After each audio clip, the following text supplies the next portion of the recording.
PSSI menolak rekomendasi Tim Gabungan Independen Pencari Fakta atau TGIPF tragedi Kanjuruhan yang merenggut lebih dari 130 korban jiwa. Rekomendasi yang ditolak adalah terkait kesediaan pengurus PSSI untuk mundur dan menggelar KLB. PSSI menilai pemerintah tidak boleh ikut campur urusan federasi. Benarkah sejumlah rekomendasi yang diberikan TGIPF ini tidak bertaji? Untuk itu malam hari ini sudah bergabung bersama kami adalah Akmal Marhali, anggota TGIPF, bergabung secara virtual. Mas Akmal, terima kasih. Selamat malam. Selamat malam, Putri. Terima kasih. Dan sebelumnya kami juga sudah mengundang pihak PSSI, terutama anggota Komite Eksekutif Ahmad Riyad, namun hingga kini masih belum memberikan jawaban untuk berdialog pada malam hari ini. Mas Akmal, Anda sudah melihat tanggapan dari PSSI, responnya seperti itu, seperti yang sudah diduga banyak pihak ya, karena sama sekali tidak ada respon sepekan setelah TGIPF memberikan rekomendasi dan akhirnya responnya seperti itu. Apa tanggapan Anda sebagai salah satu anggota TGIPF, Mas Akmal? Ya Putri, saya ingin kasih tahu bahwa ini adalah laporan tim independen pencari fakta yang sudah diberikan dan disebarkan kepada pihak-pihak terkait, termasuk PSSI di dalamnya. Jadi sebenarnya kalau bicara rekomendasi tim pencari fakta atau tim gabungan independen pencari fakta ini sebenarnya sifatnya maupun rekomendasi mengikat. Kenapa mengikat? Karena kita diputuskan oleh sebuah Kepres nomor 19 tahun 2022, mana apa yang kita sampaikan adalah merupakan rekomendasi yang harus dijalankan oleh pemerintah. Kita lihat misalnya Menteri Kesehatan sudah menjalankan rekomendasi kita, Sosial sudah menjalankan rekomendasi kita, Menteri PUPR sudah menjalankan rekomendasi kita, PMK juga sudah menjalankan rekomendasi kita, bahkan pihak kepolisian juga sudah mulai menjalankan rekomendasi kita. Hanya PSSI yang sampai sejauh ini masih mencari sejuta alasan untuk tidak menjalankan. Menurut kita ini adalah hak mereka, tapi rekomendasi tim pencari fakta ini sifatnya pastinya akan Ya, Mas Akmal? Ya. Iya, pastinya akan bagaimana, Mas? Terputus terakhir kata-kata Anda yang terakhir. Ya, pastinya rekomendasi yang disampaikan oleh tim TGIPF sifatnya mengikat. Kecuali ada hal-hal lain yang diputuskan oleh Presiden sebagai Kepres kepada tim independen pencari fakta. Sifatnya mengikat, tapi PSSI sudah mengatakan pemerintah tidak boleh ikut campur urusan federasi. Betul sekali, dan kita juga tidak ikut campur urusan PSSI sebenarnya dalam kaitannya dengan statuta mereka. Di rekomendasi kita poin 1 untuk PSSI kan jelas, pemerintah tidak punya hak untuk melakukan intervensi, tapi sebagai tanggung jawab moral karena solus populi prima leg esto, keselamatan rakyat hukum tertinggi, sebagai bentuk tanggung jawab, maka kita meminta tanggung jawab moral di situ untuk para pengurus PSSI mengundurkan diri dari posisinya saat ini. Ada 15 EXO yang ada di PSSI. Nah, kemudian yang kedua, ketika kemudian sudah mengundurkan diri, kan pastinya ada vacuum of power, kekosongan kekuasaan. Ketika itu kemudian PSSI harus menjalankan kongres luar biasa sesuai dengan regulasi statuta yang mereka miliki. Ini bola ada di tangan atau di kaki para pemilik suara. Nah, ini dua hal yang sebenarnya kita tidak mau intervensi. Kita ingin membangun kesadaran moral. Kelihatan kalau misalnya PSSI tidak mau mengundurkan diri para pengurusnya, berarti kan tidak ada kesadaran moral di situ. Secara umum masyarakat sudah lihat jelas ada apa sebenarnya ketika PSSI tidak mau bertanggung jawab terhadap kasus Kanjuruhan ini. Mas Akmal, kalau misalnya sekarang melihat sejauh ini sebenarnya bagaimana koordinasi dengan PSSI ketika kemudian investigasi dilakukan oleh TGIPF dan sekarang juga masih berlangsung ya, karena masa kerjanya 1 bulan kan ya?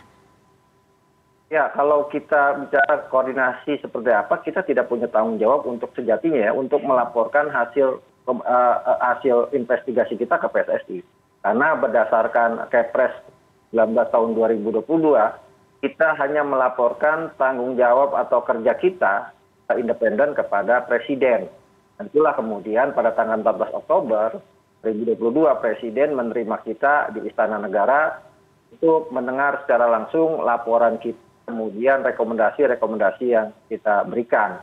Nah, dari situ kemudian bola selanjutnya ada di pemerintah untuk menjalankan rekomendasi, dan khususnya misalnya Pak Jokowi kemudian mendisposikan ini, beban kerjanya ada di Menteri Pemuda dan Olahraga harusnya gitu kan, untuk menjalankan putusan yang ada kaitannya dengan PSSI.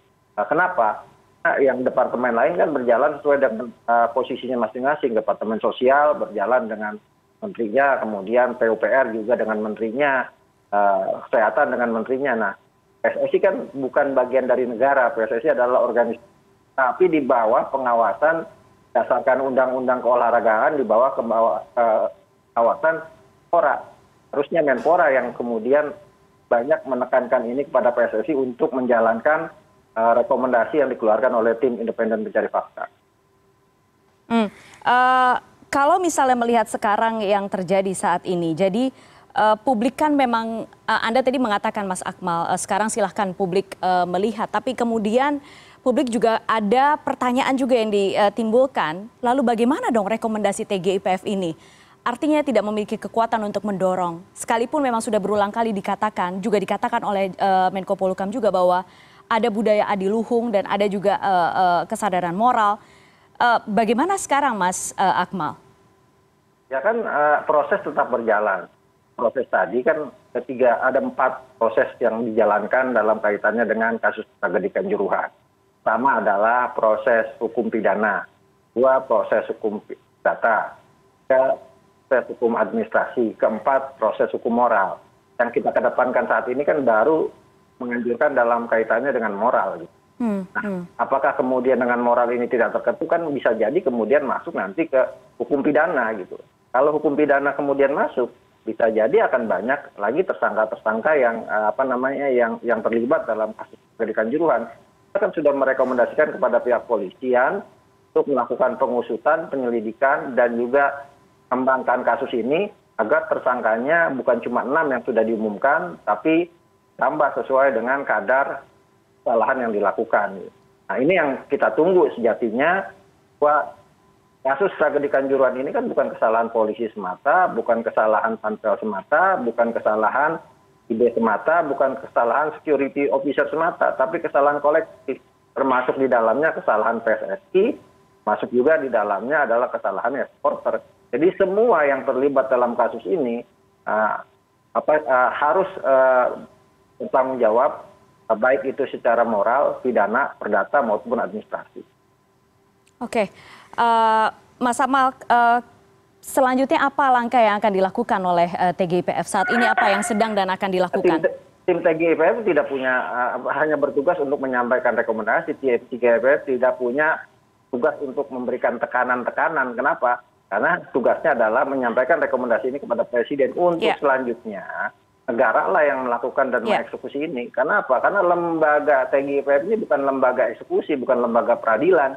Hanya kita tidak pernah menyebut nama orang per orang untuk dihukum. Nanti kita namanya intervensi hukum. Jadi kita sampaikan fakta-fakta dalam 136 halaman untuk kemudian dilakukan penyelidikan dan penyidikan oleh badan hukum yang kait di pemerintahan.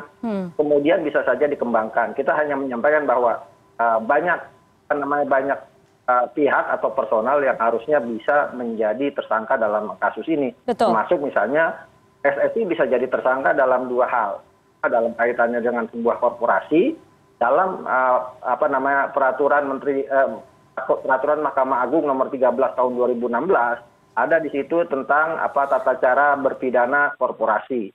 Salah satunya misalnya hukuman terhadap korporasi yang melanggar aturan negara bisa dibekukan gitu kan oleh negara atau di kegiatan aktivitasnya. Nah, ini kan bisa saja diambil oleh negara kaitannya dengan PSSI.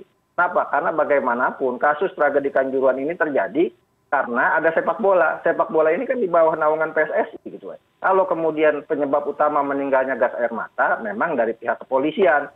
Tapi pihak kepolisian kan tugasnya bukan penanggung jawab utama terhadap kegiatan sepak bola ini. Penanggung jawab utama terhadap kegiatan sepak bola ini ya PSSI. Karena hanya PSSI yang punya hak konstitusional menjalankan kegiatan olahraga di Indonesia dalam naungan FIFA. Oke, baik. Mas Akmal, kami tunggu terus dan kita kawal bersama-sama kasus ini. Sekali lagi terima kasih sudah bergabung malam hari ini di CNN Indonesia Newscast, Mas Akmal. Terima kasih Putri. Ya, selamat malam. Selamat malam.